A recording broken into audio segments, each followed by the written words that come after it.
All right, I want to welcome on my next guest. We've got media personality and podcast host Meghan Kluth. Meghan, how's everything going for you? Zach, it's going well. It was an exciting day yesterday for sports. Happy Monday to you. How are you? I'm doing well. I'm doing well so far. Yeah, I'm glad football's back. I'm glad the guys are safe, is what they tell us. Mm-hmm. I'm hoping the numbers are correct, but it looks like all's going well so far, so I'm glad to see it.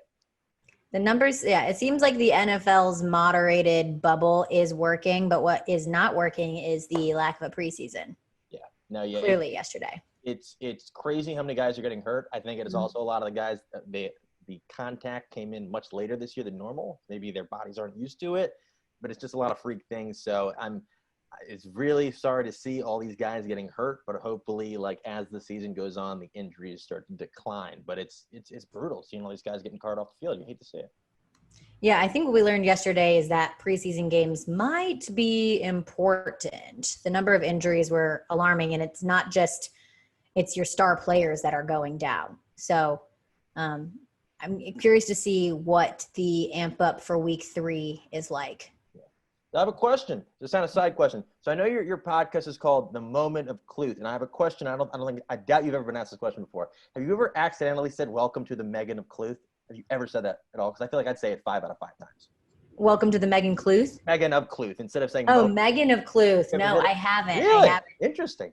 Yeah, maybe it's just because like part of me created the podcast name. The podcast name came from two derivatives. So the first reason I named it Moment of Kluth is because the whole thing is about like backstories with athletes and entertainers, entrepreneurs, what led you to where you are today. And the purpose behind that is because I feel like we've all had those moments where we're dancing around in our living room, screaming at the top of our lungs because we finally got that thing that we really want. But I want to know about the moments that you didn't get what you want and that you almost gave up your dream because you thought it was out of reach for you and when you were acting out of alignment to who you were. So Kluth and truth rhyme. I have called it Moment of Tooth before. That's good too. On accident. But that was a podcast that I was taping while also having wine. So apparently one glass of wine is all it takes for me to confuse my own last name with Tooth. I thought you were going to say you're getting a crown put in. That could be a good like a dental hygienist podcast, Moment of Tooth. Yeah, Alvin Kamara and I can go to the same dentist and get our grills right. And that's how I'm going to roll from now on. It's a flossing podcast. It's new. It's all the rage. Top 5 in the charts. So I have a question. So you've done so many different interviews, so many different people. Is there any of them that really stuck out to you that you were like, wow, I didn't expect them to say that? I'm not sure there was any like unexpected interviews because most like the guys that I interview, whether it's football or basketball or so far baseball, they're contexts that I've known from covering them throughout the years. So I kind of know how they're gonna act. If you're gonna have Cam Jordan on your podcast, he's gonna be silly. If you're gonna have Roman Harper on your podcast, he's gonna say Roll Tide. So I kind of know what they're gonna do and say. I think one of the most interesting interviews that I had was with Karan Butler. This was right at the height of the Black Lives Matter movement really taking off, and he's from Racine, Wisconsin, a predominantly white town. He's been arrested 15 times. He discovered his love for basketball in a jail cell in Wisconsin in juvie. So just hearing his story, like I had kind of known it from reading it on the internet, but having him tell me what he's really been through was probably my favorite podcast to date. Because it really just shed a light on what so many of these guys go through growing up, experiencing racism. Nothing really surprising. Yeah, no, he's had a phenomenal, such an interesting life. Did you, because I know with him, he had some issues early on, but I know he's very vocal about it now, and he's everywhere. I see him everywhere you go. He's incredible. I know he's done some work with NBC Sports Washington here in DC. I've seen him on ESPN, TNT, everything. So those kind of things just come pretty easy to you, kind of getting to get people to open up? Yeah, I would say that that's probably my strongest skill is making people feel comfortable. Oh, cool. And I say this all the time, with being a reporter, whether it's sports or entertainment or lifestyle, whatever you want to do, make sure you hone that one skill that really makes you unique.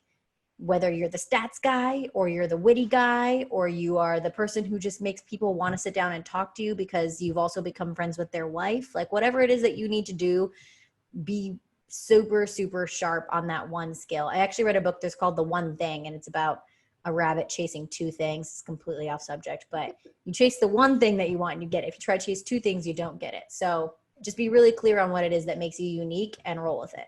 Absolutely. So then you brought up a couple of current and former Saints, Cam Jordan, Roman Harper. I know you spent a lot of time in New Orleans, and I'm sure you uncovered some very interesting people. I know you were telling about me last time, some of the very interesting people you met. I know you were telling me the time I think you got bit by a snake or something like that, and that was very interesting. Unclear if it was actually a snake. So this was it was a Sunday. I got pulled from doing a sports story because there were floods in Baton Rouge, which happens a lot. There are a lot of floods. It's a low-lying area below sea level. So I'm asked to go cover the floods in Baton Rouge. And there's a little town outside of Baton Rouge called Ponchatoula. And so I'm standing knee deep in this water, and I've got my wellies on. I'm wearing my the pants, like the fisherman pants. I actually wasn't wearing these at the time. I was wearing the same pants I'm wearing right now, these Lululemon yoga pants, but I had them in my car. And I hopped out of my news truck to go. I had an intern with me. It was like a bajillion degrees because after a storm, it, by the way, gets really, really extra hot. Like it was hell's front porch before the storm. Sorry if I can't swear on this podcast, but after it rains, it's like, good God, does the devil live like this? Like it is just brutal. So it's super hot. I'm standing in these boots. I'm in the water trying to interview this man. And all of a sudden I get this like stinging bite on my inner thigh, and I freak out, drop the microphone in the water, run back to some solid land. I'm like, what do you think that was? And the guy just looks at me and goes, probably a snake. It wasn't a snake. I got a tetanus shot. I was fine. But yeah, I saw some weird stuff. There's a lot of characters in that part of the country, and I miss every second of living and seeing it all the time. Which weather do you prefer, LA or Louisiana? Easy, Louisiana. Just kidding. No, LA. I mean, it's a dry heat here. When it was really, really hot a couple of weekends ago, it was pretty bad. I'm from Chicago. I just moved from Chicago, and so I'm used to humidity, but the humidity in Louisiana, like it hits you. It's like abusive, honestly. You walk out of your house and your hair is immediately fallen. You're sweating within seconds. It's like you're stepping into a steam shower when you're walking out your front door. Like the glass door on your building will be fogged up. It's brutal. But when it's 70 degrees and not humid in Louisiana, it's a really nice time. How's the air quality out there now? I know it was kind of all over the place the past couple weeks. Last week it was really weird. Really dirty. I guess it was the ash like settling. Actually, my car for the first time ever said "wash car ASAP" in the dashboard, which I have never seen that before. I don't know they have those. I need one of them. Yeah, I thought it was like the new ASAP Rocky song. Actually, I was like, "What is this?" Ferg left, so he's probably trying everything now. So yeah, telling people to wash their cars. But I took it to the car wash and it's already dirty again. Right now it's clear skies and sunny and about 75 degrees, so I can't complain. But there was a stretch of a couple of days when it was pretty bad. Yeah, and I have a question. So I know fans haven't been allowed in yet, but have you gone past to see the new Rams Charger Stadium at all? So I used to fly over it because for a year I was doing back and forth from Chicago to LA, and it looked pretty incredible from the sky. And I was shocked to see that this thing actually got done on time. I've driven by it. I haven't been able to go inside yet. Maybe I'll get a tour soon, but it looks incredible. I mean, it looks like it's $5 billion. Yeah, that's the thing. When you want to spend that much money, you want people to go, wow, every time they see it, regardless if they go in the door. I'm really curious to see what the food is going to be, though. It's probably like everything is catered and it's probably, I can't imagine there's going to be any negative press about this place. Like if they get if a health critic comes in and says something's wrong, I'll be shocked because they're pulling out everything. They're pulling out everything. And then, so speaking of that, so we got a kind of a little bit of surprise. Yesterday. The dates are all over the place now. But Justin Herbert got some action. What were your thoughts on that? I'm sorry, say that again. I couldn't hear you. Justin Herbert got kind of thrown into the game. Were you shocked, or what was your thoughts? Yeah, honestly, I wasn't shocked, but it seems like he was farther along than anyone thought. It seemed like it was an ideal situation in LA as the Chargers had a quarterback for the present and then one for the future in Herbert. But obviously, Taylor, didn't he say it was because of he was feeling short of breath? chest, not with his chest, but it was like last minute too. It was really odd. But but Herbert played phenomenally well, and they've been playing up against the Super Bowl champions. So I think and he went toe to toe with them. He was, in my opinion, nothing short of fantastic against the defending Super Bowl champs. He threw for, I think, 311 yards and a touchdown. I think he ran for one. He was incredible because I think that was why there's a lot of shocking news yesterday, and unfortunately a lot of it was disappointing. But that was positive news, and I think the future is very bright in Los Angeles, as you're saying, currently and for the future. And it is also going on, not in Los Angeles, should be going on in Los Angeles. NBA playoffs have been going on in Orlando. I don't know how these guys have been dealing with staying in Orlando for 2 months. I have a question. What's the longest you've ever been in a hotel in one stay? Probably 5 days, and I almost lost my mind. I'm not big. But you can leave, though. You can leave, though. Yeah. They can't leave. So I don't know how they're managing. So what have been your thoughts that the Lakers have been great? They're obviously the Western Conference Finals when we're recording this. I think the game's tomorrow, maybe. I don't know. Then there's no NBA games tonight. The next NBA game the next game is tomorrow, I believe. I think, something that is not talked about widely in the press is that it does get depressing living in this bubble. And I think a lot of the players are experiencing depression, not being able to leave, not being able to see their families. The Lakers have obviously performed very well under this pressure. So whatever they're doing, keep it up. I love that AD shouted Kobe after he made that basket, but a little shocked that Denver is trailing this far behind already. Yeah. Now, because I know the Lakers, since they've played so well, they've had a lot of rest going into each series. I don't know if that helps, because they always say, does it help if you're rested, or does it hurt that you haven't played in a while? But they're up 2-0 as of this taping, and they look like it's smooth sailing from here on out. It's very interesting. So let me ask your predictions then. Who do you think is taking this series? I think if you would have asked me this before, I would have said, barring a catastrophic injury, I do like Denver, but I would pick the Lakers. But unfortunately, I'm a Celtics fan, and even though they won on Saturday, I've lost all confidence in the team. They're not trying hard at all, and Miami looks like they just want it more. But I've been saying it since before the playoffs started. This is such a weird year. There's no home court advantage. There's no fan. The virtual Michelob fans don't count. You can't hear that. I personally, the best I saw, Golden Retriever was on the other day. That was probably the best Michelob. Yes, that's what I was gonna say. Yeah. My favorite is when I see the dogs. I think that should be like a requirement. Like if you sign up, your dog has to be on it for half the time, so we have something interesting to look at. But it's just a weird season, and technically the Heat are the home. I guess you could say they have home court, even though like they're in a bubble, but they look like they want it more. And this is such a weird year. It wouldn't surprise me to see a team that's not Boston, that's not Los Angeles, to win the title, because it's going to be a weird year. And I hate that people are going to, the years from now, they're going to say, oh, the season, it was kind of weird. The pandemic happened and they were in the bubble and there wasn't home field. It's not a real, it's a real season. This has been real basketball. These guys are going at it 150%. I wish Boston would go at it a little bit higher, but it's a real season. And Miami looks like honestly, Lakers are up 2-0. Miami was up 2-0. I haven't seen any team that looks like they want it more than Miami. More than Miami. Yeah. I feel like the Lakers might want it just as bad as Miami, throwing it out there. They might want to just win this just in Kobe's honor this year. Yeah. But yeah, I mean, last night was a great game. Tonight, Monday Night Football, you've got the Saints versus the Raiders. That's my team. I love the Saints. So I'm gearing up for that here in a bit. I'm pretty excited about it. It just feels good to have sports back. If they're playing the Bears, who do you root for? Saints. Sorry. Really? Interesting. Not sorry. But the Bears are phenomenal this year. They're 2-0, kind of. I mean, yeah. Are they, though? This is what the Bears do. They love to just they lead you on. They want you to believe they're there for you, and then they disappoint. I have a question. Were you in New Orleans for the PI call? No, I wasn't. That was my first year back in Chicago.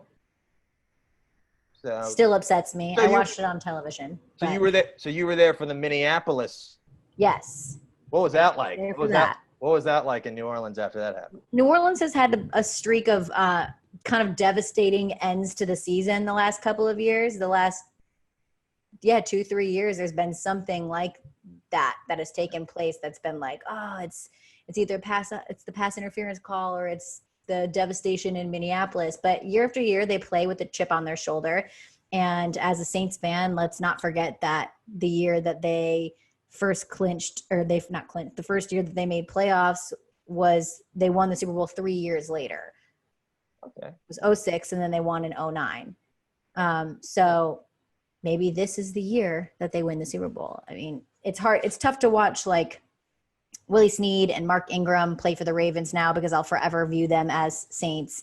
And I think Michael Thomas is a big time baller. I love watching him on game day, and Drew still got it in him.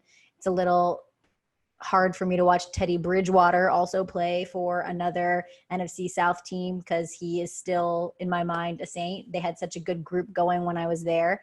But, good guys, good atmosphere in the locker room. New Orleans is unlike any city that I've ever worked in the way that they really let you in as a media personality or as a media person. Just in general, I feel like in Chicago, they were pretty closed off with what you could and couldn't do with the players, like outside of just your locker room interviews. In Really? New Orleans, they really let you have access to the guys. And some of that is from building personal relationships with them. And that's when I thrive the most in any market that I'm working in, is when I'm able to actually build a personal relationship and get to know you, so I can ask you questions that are not just your typical post-game questions. But I find that it's a city that, like, they don't live in these big fancy homes away from everybody. Like, the city is very integrated. You're at dinner with them, next to them constantly, because it's a small town. So that's why I think I fell so hard for the Saints, because they keep it real. So you've run into like players and stuff at dinner, and you're like, oh, look, it's Ted Ginn over there. He's at table 6. Yeah, all the time. That's awesome. I never. Yeah, and I mean, it's a city that on Mondays is red beans and rice day, and when the Saints play on Sunday, they leave red beans and rice on Drew Brees' doorstep. So like his address is like public knowledge. Like he walks home from practice at Tulane with his pads in his hands. He orders Jimmy John's to go, walks home to hang out with his kids. Like the city of New Orleans can leave him red beans and rice on Monday. And it's just, it's wholesome. Like, they're respectful, but it's wholesome. Yeah, that's interesting. So you had a lot more access in New Orleans than in Chicago. I figured that'd be the opposite, because New Orleans has so much more success. I figured they have so many more people trying to get in there. Well, it's a bigger market, so they're also getting publicity in other ways. Yeah. Whereas New Orleans, as much as it plays big, it's still small. So the guys, like, their foundations are not getting the publicity that they would typically get. The ad deals are different for them. So they're more media friendly because it's not Miami. It's not Los Angeles. It's not so much the glitz and glam. It's more of just your, like, small hometown. Yeah. I have a question. Have you been focusing on baseball all this year or not? I haven't watched the game. No, I haven't. And I feel bad saying that because I'm a Cubs fan. I'm a diehard Cubs fan. I really have not been focusing on it because for me, baseball is another one of those sports that it's like kind of like hockey. I want to be in the building to watch it. If I'm watching it on TV, I'm kind of tired. Like, the game doesn't have the same effect that it has when you're in person. Yeah. Because it's not like football either. Football is still such a show when it's even just when you're watching it on TV. So no, I haven't, to answer your question, I have not been following. Yeah. No, football is much better on TV, especially if you're a Washington football fan, because the best seat in the house is not at the arena because you can change the channel.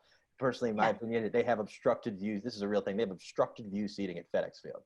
And in my personal opinion, it's the best seat in the house because you can watch something else. So it's been very, very disappointing. But I know the Dodgers are doing probably well. So but probably people out there are pretty excited about it. Yeah, the Dodgers are doing well. I couldn't tell you who's doing well. I know the Orioles were doing well for a little bit. I was telling people before the season, the Orioles are used to winning 40 games a year. This year, that might be good enough to get them into the playoffs. But I saw a meme today, like the Cubs clinched, the White Sox clinched, the Bears won. It's like hot coffee in the morning, iced coffee in the afternoon weather in Chicago. Could be a red line classic happening there. So I think Chicago fans are very pumped about what's happening right now. But, there's still time to disappoint. Are you so used to the Chicago weather that LA is just nothing to you? Are you kidding me? I used to annoy my fans. I used to annoy my non-existent fans, my friends. Every time I'd come out to LA to visit them, because I would always be like, I want to go on a hike. I want to go on a bike ride. Can we like go to the beach? Do you want to go swimming? Do you want to do this? And they'd be like, stop waking us up at 7:30 in the morning to ask us to do all these activities. And I'd be like, but you don't understand. I'm coming from Chicago and it's freezing cold there. It's like November and there's 4 inches of snow on the ground. So I will never take this weather for granted. Like the fact that I can walk my dog and it doesn't rain, and like there's like this weird marine layer in the morning, which I had to get used to, where it's kind of foggy and like wet and dewy, but that's like as wet as it gets. And just like the fact, I mean, I've been told that it stays like this for another, like, I guess it gets a little bit cold in the winter months, but like leather jacket cold, not parka jacket. And also that's been great for my, the fashionista in me, because I would always buy these like pants and skirts that I wanted to wear. And then like when they were in season, I would have to put on like a sleeping bag parka jacket over it, so no one would actually see my outfit. So it's been kind of fun to be like, look at all these clothes I have. They don't have fashionistas down by the bayou in New Orleans, or no, not really? It was too hot. There was like in the month of August, everyone knew you were just going to be wearing the station provided t-shirts. You're going to sweat through it. You're going to wear yoga pants and your hair is going to be in a bun, and you're not going to do any stand-ups because we shot for ourselves there. So you're lugging 40 pounds of gear. And the last thing you want to do after shooting a story about an alligator on the loose is get in front of your camera and sweat for the television viewers to see. The fall catalog was just polos. Yes. Yeah. LSU polos. That's interesting. And I saw you interviewed Charlie Ward, former. I actually interviewed him a couple months ago, but the file, the audio was, I couldn't use it, and I really wanted to see it, but he didn't show me. Did he show you the Heisman Trophy? No. Oh, yeah. He didn't. He didn't show me. I didn't ask though. That's a really good point. I didn't ask. Like, you're brave for asking. He was in his trophy room. I should have asked to see it, but yeah. I was just so amazed by the fact that he won the Heisman and then he decided to play in the NBA. Yeah, it's wild. Because nowadays that would never happen. Yeah. Now there's actually a funny fact about that. So he and David Lee are the last two Knicks rookies to re-sign. David Lee re-signed in 2007, and him in the 90s. So it's my gosh. Yeah. So I told him that. I don't think he knew. I don't think he wanted to know. But I think it's this is a wild stat. So I got one last question. What's your prediction for the Saints game tonight? No Michael Thomas. He's out. I'm obviously going to go with the Saints. I'm going to predict that they'll win every game because Super Bowl, but I would say I think it's going to be a close one. I think there's going to be a lot of points on the board, and I think it's won with the field goal. All right, take that. Well, Will Lutz, pressure's on you now. So, yeah. And then, but this has been a lot of fun. So I wanted to thank you again. And then how can people find you on social media and then find your podcast? My podcast is called Moment of Kluth. You can find it everywhere you listen to your podcast: Apple, Stitcher, Spotify, Twitch. Maybe not Twitch. Is Twitch a thing? I don't know. I've heard about Twitch before Stitcher. I used to think Stitcher was like a yarn app, and then I found out it wasn't. So all these millennial things, like, the place where you pick up the podcasts, where you buy the podcasts. Yeah. So where you get your podcast is where you can find my podcast. Should I say podcast one more time? And then my Instagram handle is at Meghan Kluth, Kluth. Twitter is the same. Facebook is Meghan Kluth's Reporter. And that's it, right? Those are all the handles. And then so I know I asked you if you messed up on the podcast intro ever, and if you do it after this because I said so, let me know. So I will. He's going to be like, damn it! Welcome to Meghan of Kluth. I would do it every time. I've mispronounced so many names on here. I always ask, and if it's not one syllable, I ask just to be safe. Even though they're like, "What the hell is this guy asking me for?" But this has been a lot of fun. Just wanted to thank you again, rooting for the Saints tonight, and this has been awesome. So thank you, Zach. Thank you so much for having me on, and best of luck to you. You've got a great voice. You've got a great thing going. Excited to see what you do next. I appreciate it. Thank you. Me too.